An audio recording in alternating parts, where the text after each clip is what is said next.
Baik. Alhamdulillah ya, semoga sehat walafiat. Nah, sebelum kita mulai pembelajaran kita pada kali ini, di sini sampai yang nggak masuk? Masuk semua, Bu. Alhamdulillah. Silakan sebelum kita mulai belajar, silakan baca doa belajar terlebih dahulu. Silakan Berdi pimpin doanya. Berdoa mulai. Bismillahirrahmanirrahim. Raditu billahi rabban wa bil islami dinan wa bi Muhammadin nabiyya wa rasulah. Rabbi zidni ilma warzuqni fahma. Amin.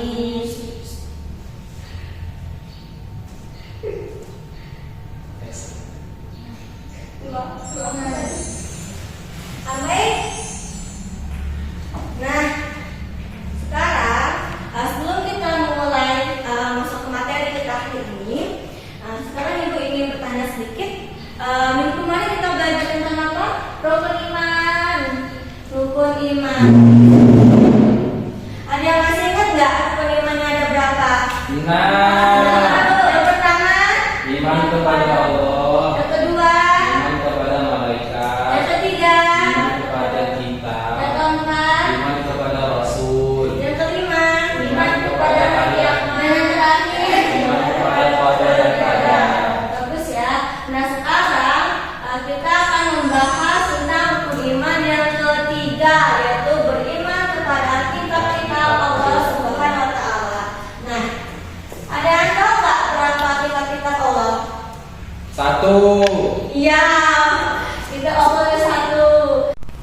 Nah, baik, di sini Ibu akan menjelaskan yang pertama tentang pengertian beriman kepada kitab-kitab Allah. Nah, maksud dari beriman kepada kitab Allah itu bukan berarti kita itu mengimani semua kitab-kitab Allah SWT, tetapi kita itu meyakini, mempercayai sepenuh hati bahwasanya semua kitab-kitab itu berasal dari Allah Subhanahu wa taala dan telah menurunkannya kepada rasul-rasul yang berisi wahyu untuk disampaikan dan diajarkan kepada umat-umatnya. Nah, kitab-kitab Allah itu ada 4. Ya, yang yang pertama itu ada kitab Taurat, kitab Zabur, kitab Injil, dan kitab Al-Quran. Nah, sebelum kita masuk ke 4 kitab itu, sekarang Ibu akan menjelaskan fungsi. Apa sih fungsi kita itu beriman kepada kitab-kitab Allah? Yaitu sebagai petunjuk hidup agar kita manusia di dunia itu terarah seperti semestinya, selamat dunia dan akhirat maksudnya. Next. Nah, tadi telah Ibu sebutkan macam-macamnya. Di sini ada kitab Taurat yang diturunkan kepada Nabi Musa alaihissalam, kitab Zabur diturunkan kepada Nabi Daud alaihissalam, kitab Injil diturunkan kepada Nabi Isa alaihissalam, dan kitab Al-Quran diturunkan kepada Nabi Muhammad SAW. Nah, di sini Ibu akan menjelaskan sedikit tentang kitab Taurat. Tadi kitab Taurat diturunkan kepada Nabi Musa. Di sini diturunkan pada abad 12 ya. Isi dari pokok kitab Taurat itu yang pertama, keharusan mengakui keesaan Allah Subhanahu wa taala, yang kedua, larangan menyembah berhala, dan yang ketiga, larangan menyebut nama Allah dengan sia-sia. Dan di sini kitab Taurat itu sebagai pedoman hidup bagi kaum Bani Israel. Nah, yang kedua ada kitab Zabur. Nah, kitab Zabur diturunkan kepada Nabi Daud alaihissalam pada abad ke-10. Nah, kitab ini berisi perintah Allah untuk mengikuti syariat Nabi Musa. Di sini tuh tentang zikir, nasihat, dan hikmah, tidak memuat syariat. Nah, yang ketiga ada kitab Injil. Nah, kitab Injil diturunkan kepada Nabi Isa alaihissalam pada abad pertama. Nah, isi dari kitab Injil itu yang pertama, perintah untuk mengesahkan Allah SWT, kemudian tidak menyekutukan Allah, dan kemudian penjelasan bahwa di akhir zaman akan lahir Nabi terakhir, yaitu Nabi Muhammad SAW. berisi biografi Nabi Isa alaihissalam. Nah, kitab Injil ini ternyata hasil dari pemikiran manusia atau Paulus. Paulus itu adalah pemimpin umat Nasrani. Tahu nggak umat Nasrani? Bisa. Ya.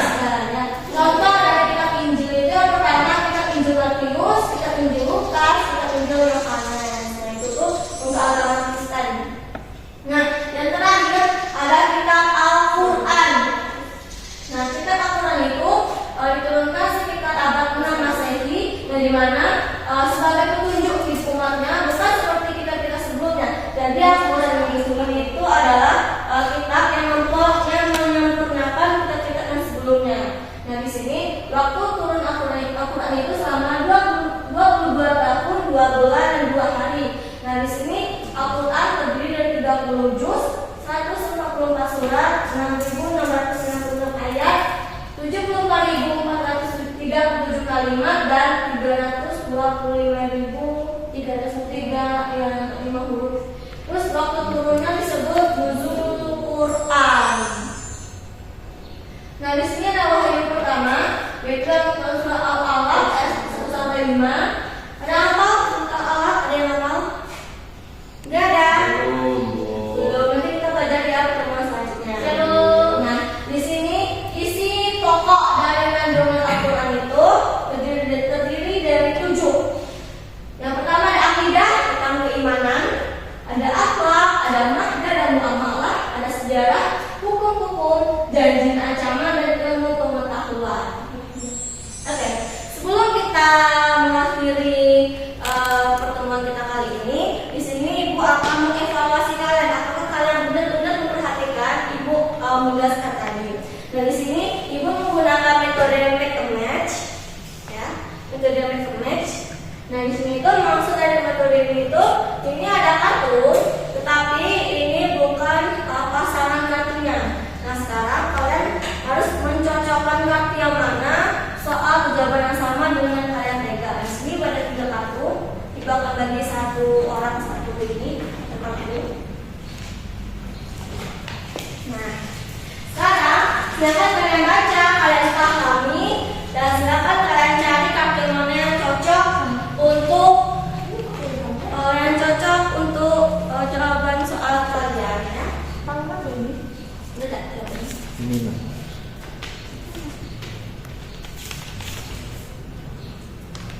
Sudah selesai, sudah menemukan kartunya cocok. Sudah, Bu. Sudah. Oke, sekarang maju satu persatu, dimulai dari Ferdi, silakan dibacakan. Ya. Oke, pertanyaannya, kitab Zabur diturunkan kepada Nabi siapa? Yaitu Nabi Musa alaihissalam. Betul. Tuh. Oke, silakan duduk Ferdi. Bagus jawabannya. Silakan selanjutnya. Kitab Taurat diturunkan kepada Nabi Daud alaihissalam. Ya, bagus, betul. Silakan terakhir. Al-Quran diturunkan kepada Nabi Muhammad SAW. Nah, bagus. Silakan tepuk Oke, dari evaluasi dan jawaban tadi, kalian sudah memahami apa yang sudah dijelaskan tadi. Alhamdulillah.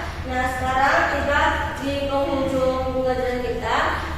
Sebelum Ibu tutup, di sini kita dapat menyimpulkan materi kita kali ini, yaitu bahwasanya kita itu meyakini dan membenarkan bahwasanya semua kitab-kitab, walaupun bukan di kitab agama kita, ada kitab agama lain, tapi kita harus mempercayai, meyakini bahwasanya kitab-kitab itu berasal dari Allah SWT. Nah, di sini kita mengimani kitab-kitab itu agar kita memperoleh fungsi dari beriman itu sendiri. Nah, sekarang Ibu ulangi, kitab-kitab ada berapa?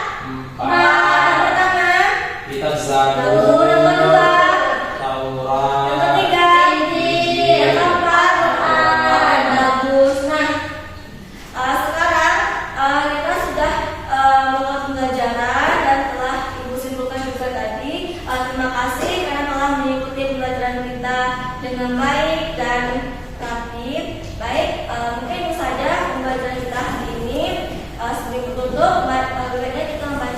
hamdalah.